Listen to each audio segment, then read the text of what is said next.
Assalamualaikum warahmatullahi wabarakatuh.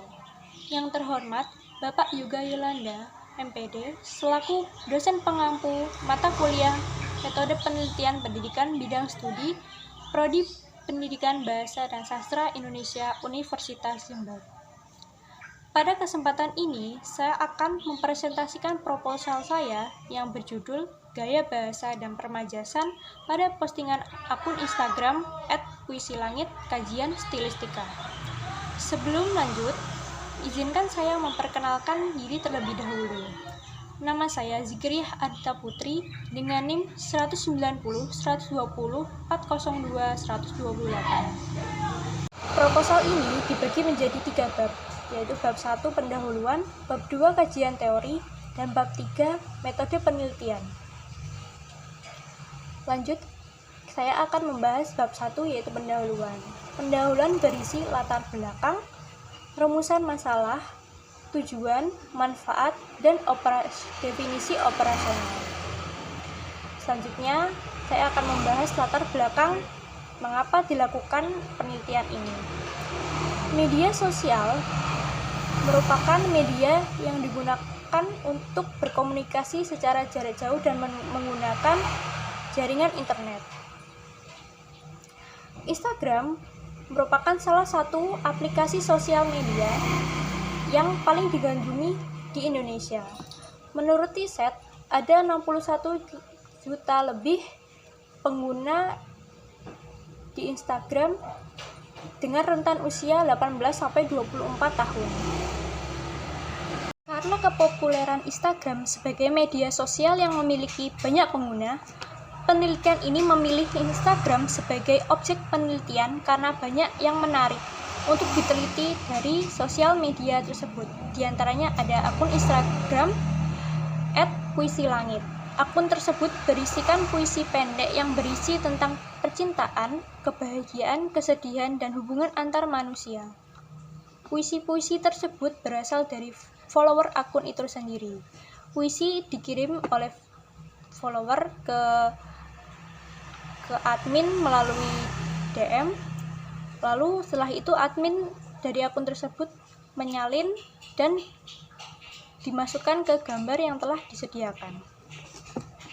Gaya bahasa juga masuk di antara beberapa unsur untuk membangun nilai keindahan sebuah bahasa dalam akun Instagram. Dari segi makna maupun keindahan bunyi, permajasan dengan gaya bahasa sering kali disinonimkan. Namun pada kenyataannya, pada gaya bahasa bukan sinonim dari permajasan. Permajasan merupakan bagian dari gaya bahasa itu sendiri. Setiap penulis memiliki gaya bahasa tersendiri untuk membentuk kekhasan mereka. Kekhasan penulis dapat berupa tipografi karya, ilustrasi, dan penggunaan majas. Dan penelitian ini adalah mendeskripsikan kekhasan penggunaan aspek permajasan dan bahasa figuratif pada postingan Instagram @puisilangit. Selanjutnya, saya akan membahas rumusan masalah dalam proposal ini. Berdasarkan latar belakang yang telah saya jelaskan tadi, masalah utama yang akan diselesaikan dalam penelitian ini adalah gaya bahasa dan permajasan.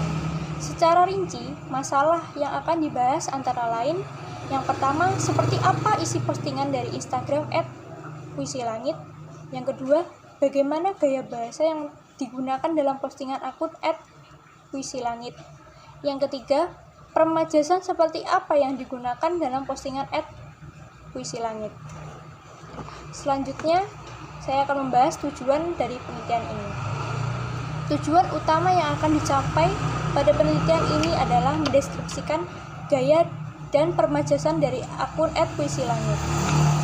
Secara rinci, tujuan dari penelitian ini adalah 1. Dapat mengetahui isi dari akun Instagram @puisilangit. Yang kedua, memahami bagaimana gaya bahasa dari postingan Instagram akun @puisilangit. Yang ketiga, memahami bagaimana permajasan dari postingan Instagram @puisilangit.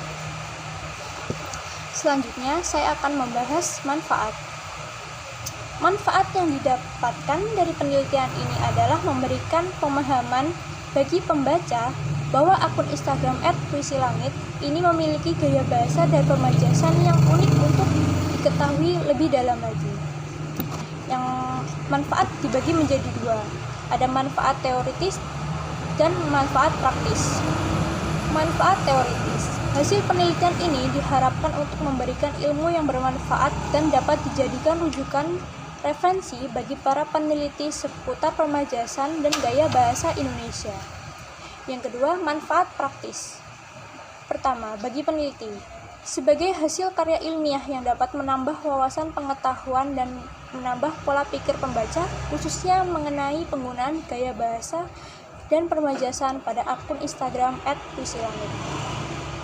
Yang kedua, bagi universitas, penelitian ini diharapkan memberikan ilmu yang pemikiran bagi studi atau kajian bahasa Indonesia, tetapi juga dapat dijadikan pertimbangan bagian dari evaluasi dalam kegiatan belajar mengajar program studi pendidikan bahasa dan sastra Indonesia. Selanjutnya, saya akan membahas definisi operasional. Definisi operasional menurut Sugiono 2015 adalah variabel penelitian suatu atribut, sifat, atau nilai dari objek atau kegiatan yang mempunyai variasi tertentu yang telah ditetapkan oleh peneliti untuk dipelajari dan kemudian ditarik kesimpulannya. Selanjutnya, saya akan membahas bab 2, yaitu kajian pustaka. Gaya bahasa merupakan bagian dari pilihan kata yang mempersoalkan cocok tidaknya pemakaian sebuah kata, klausa, dan frasa yang ditempatkan di dalam sebuah kalimat. Jangkauan gaya bahasa tidak hanya meliputi unsur-unsur dalam kalimat, memperlihatkan corak-corak tertentu yang umum terjadi pada retorika klasik. Gaya bahasa dalam retorika dikenal dengan istilah style. Kata style diturunkan dari bahasa Latin, yaitu stylus, yaitu semacam alat menulis pada lempengan lilin. Pada perkembangan berikutnya, kata style berubah arti menjadi kemampuan dan keahlian menulis dan mempergunakan kata-kata secara indah. Secara singkat, menurut Tarigan 2009 halaman 4 mengemukakan bahwa gaya bahasa merupakan bahan retorik, yaitu penggunaan kata-kata dalam berbicara dan menulis untuk meyakinkan dan mempengaruhi penyimak atau pembaca. Permajasan menurut Nurdianto 2014 halaman 215 menyampaikan bahwa bahasa figuratif adalah teknik mengungkapkan kata-kata yang maknanya tidak merujuk pada makna harfiah dari kata-kata tersebut, melainkan makna yang tersirat di dalamnya. Majas digunakan dalam kehidupan sehari-hari maupun dalam kegiatan formal. Majas sering dianggap sebagai sinonim dari gaya bahasa, namun sebenarnya majas termasuk dalam gaya bahasa itu sendiri. Sebelum masuk pada pembahasan tentang majas, terlebih dahulu akan dikemukakan pengertian tentang gaya bahasa. Gaya bahasa mempunyai cakupan yang sangat luas. Menurut penjelasan Harimurti Tridalaksana, dalam Kamus Linguistik 1993, gaya bahasa mempunyai 3 pengertian, yaitu pertama, pemanfaatan atas kekayaan bahasa oleh seseorang dalam bertutur atau menulis. Yang kedua, pemakaian ragam tertentu untuk memperoleh efek-efek tertentu. Pengertian gaya bahasa dari para ahli tersebut tidak tampak adanya perbedaan yang mendasar. Bahkan ketiganya tersebut semakin memperjelas konsep dari gaya bahasa itu sendiri. Dengan demikian, dapat disimpulkan bahwa gaya bahasa adalah pengaturan kata-kata dan kalimat oleh penulis atau pembaca dalam mengekspresikan ide, gagasan, dan pengalamannya untuk meyakinkan atau mempengaruhi penyimak atau membaca. Untuk itu, gaya bahasa dalam suatu karangan atau tulisan seseorang harus dapat dikuak dan disibakkan dengan pikiran logika dengan pertimbangan-pertimbangan yang mantap. Lanjut ke bab yang terakhir, yaitu bab 3, metode penelitian. Dalam metode penelitian ini akan dipaparkan jenis penelitian, subjek dan rancangan penelitian, metode pengumpulan data, metode analisis data, dan instrumen penelitian. Yang pertama ada jenis penelitian. Dalam proposal ini menggunakan metode deskriptif kualitatif, yaitu penelitian yang dimaksudkan untuk mendeskripsikan dan menggambarkan hasil penelitian dengan menggunakan kata-kata dari semua informasi data yang diperoleh dari latar penelitian. Data yang ditemukan berupa gaya bahasa dan permajasan yang terdapat dalam status atau postingan yang diupdate dari akun Instagram @puisilangit.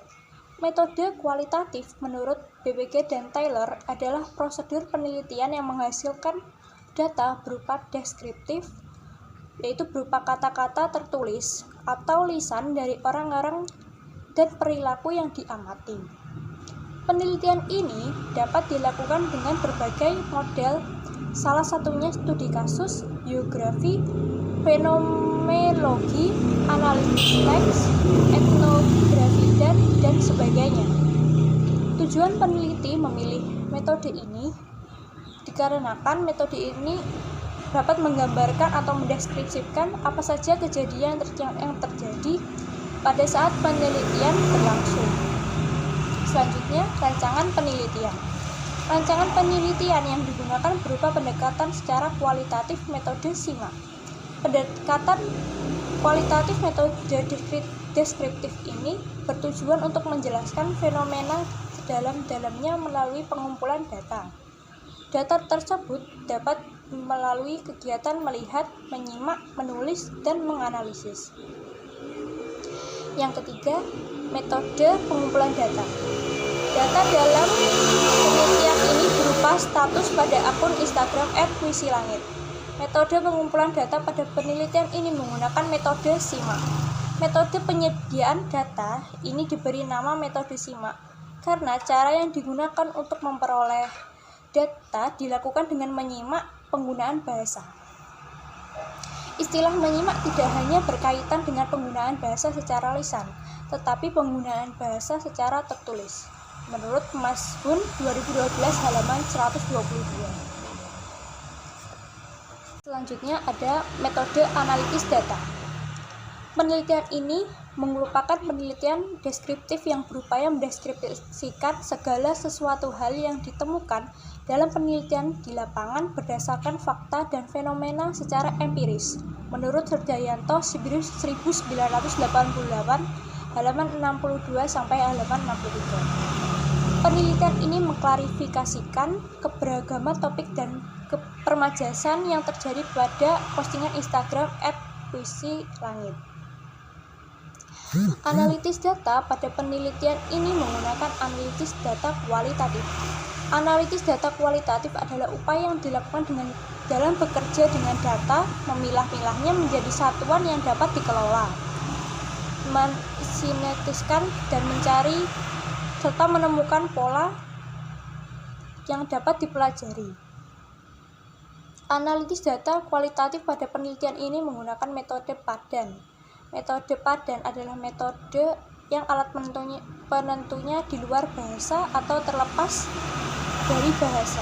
Menurut Surdaryanto halaman tahun 1993 halaman 13. Selanjutnya, instrumen penelitian. Dalam penelitian ini digunakan instrumen penelitian berupa human instrument sebagai instrumen utama, yaitu peneliti sendiri yang berperan sebagai penafsir dan penganalisis data. Peran peneliti sebagai instrumen utama berhubungan dengan keseluruhan proses penelitian sebagai alat pengumpul data. Peneliti ini dituntut untuk memiliki kemampuan dan pengetahuan yang memadai tentang topik pembicaraan dan fungsi bahasa. Selain peneliti sebagai instrumen utama, digunakan juga kriteria sebagai indikator lunak, kesalahan bertutur kata maupun perilaku yang saya sengaja maupun saya tidak sengaja. Akhirul kalam, wassalamualaikum warahmatullahi wabarakatuh. Terima kasih.